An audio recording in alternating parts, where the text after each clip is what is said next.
CR101radio.com, podcasts, and more.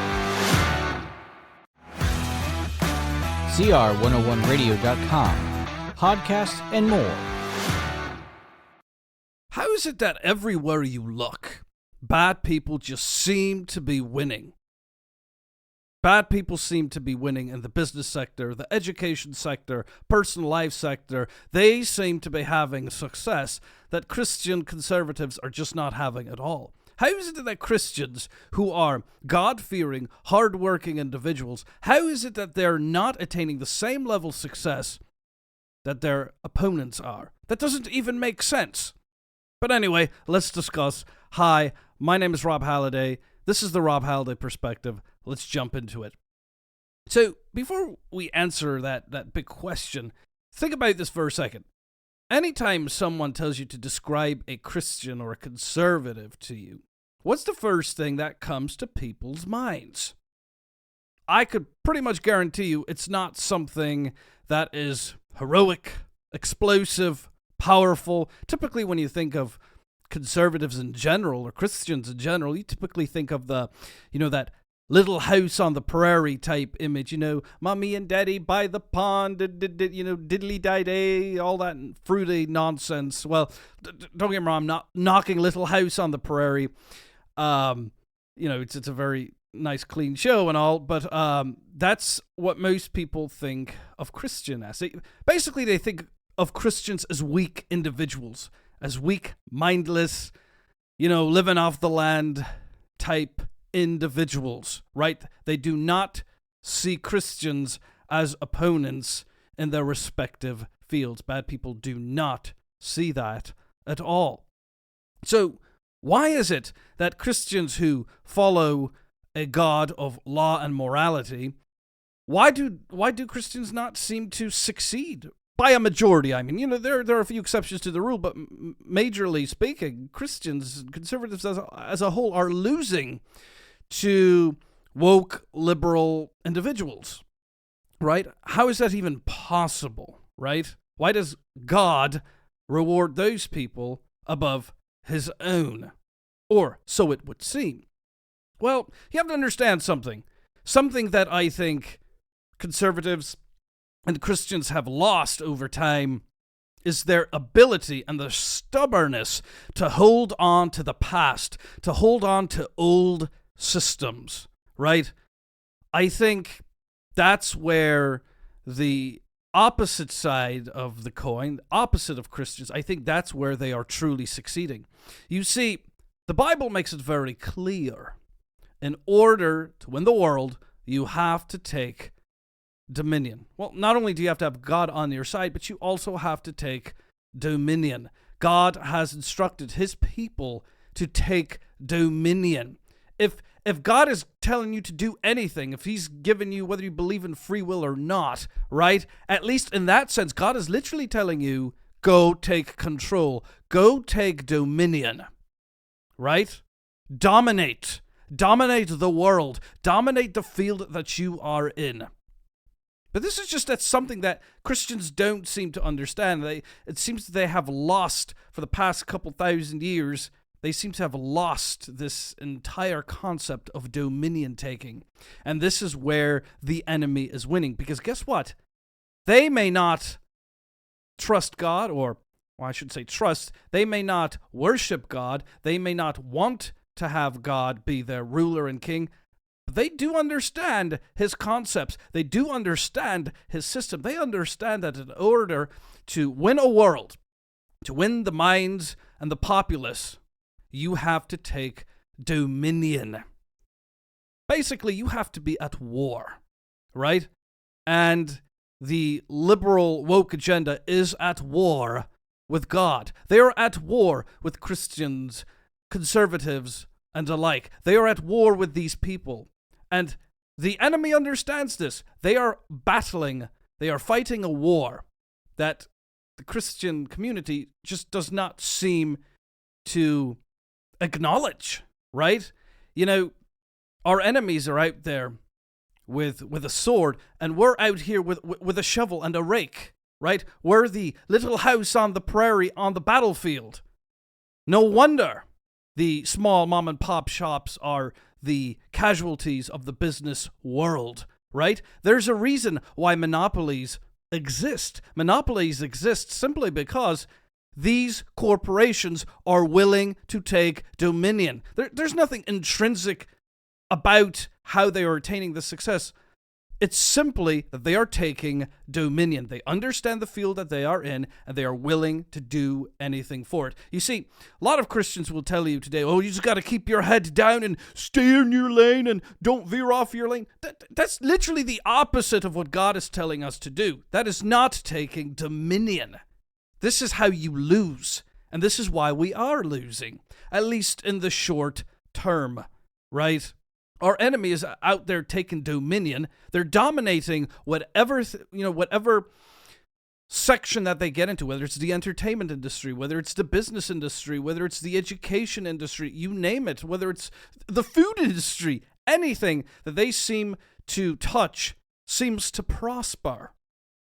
They're taking dominion, and we are not.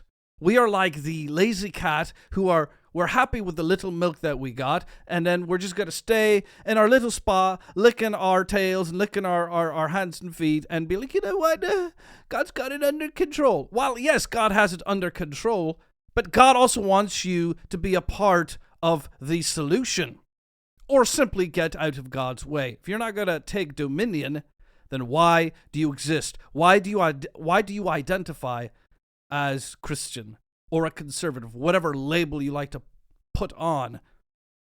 You're useless to God. You are useless to his community. You are useless to the side of good, right? And what I mean by good, I mean moral, right?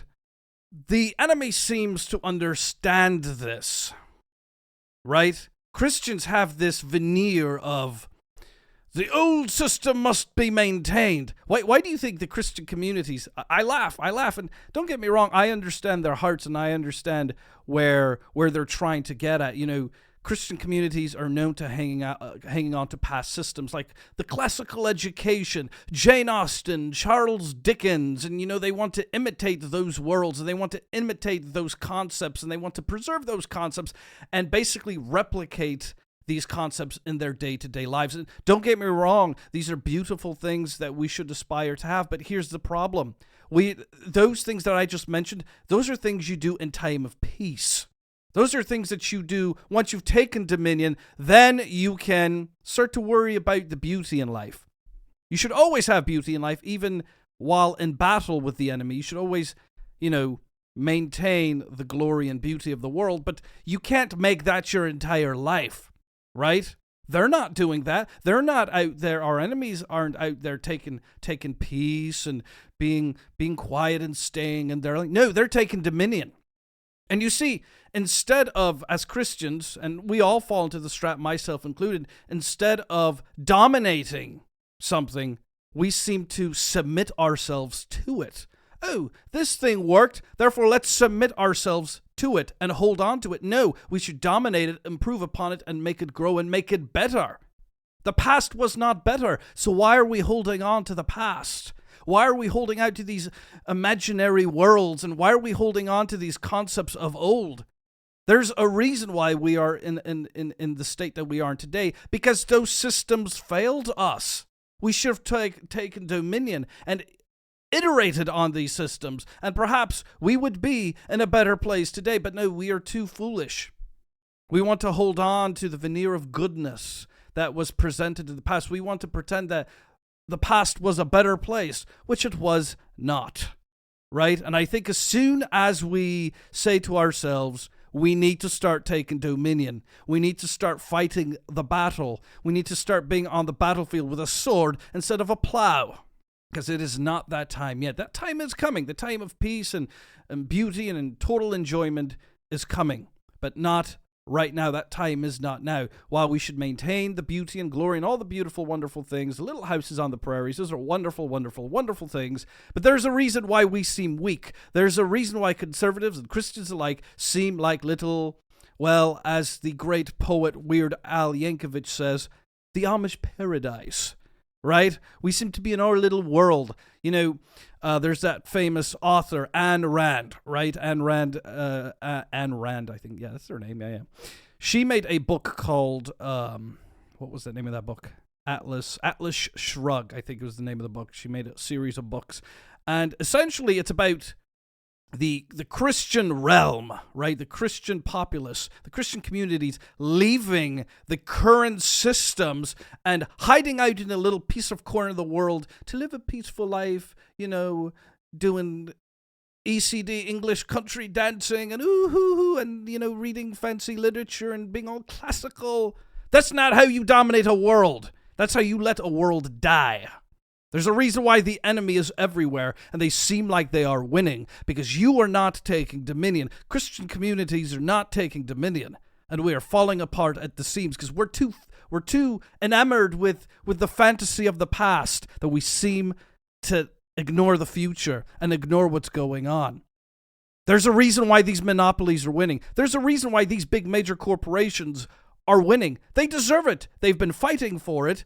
You have not. They've been taking dominion, and then you're going to sit there and complain that, oh, the bad guys, these bad woke liberals, oh, they just seem to, blah, blah, blah. Yeah, because you're sitting there doing absolutely nothing, dreaming about Jane Austen, dreaming about Pride and Prejudice and your little fancy ECD country dancing, whatever.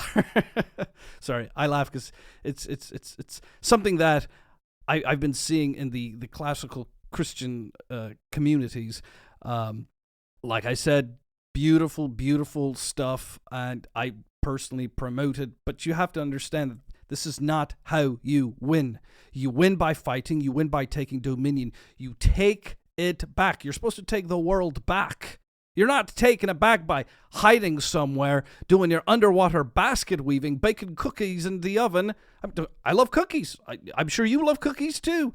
But when that is what occupies your time, instead of taking dominance on something that actually matters, I think you've lost.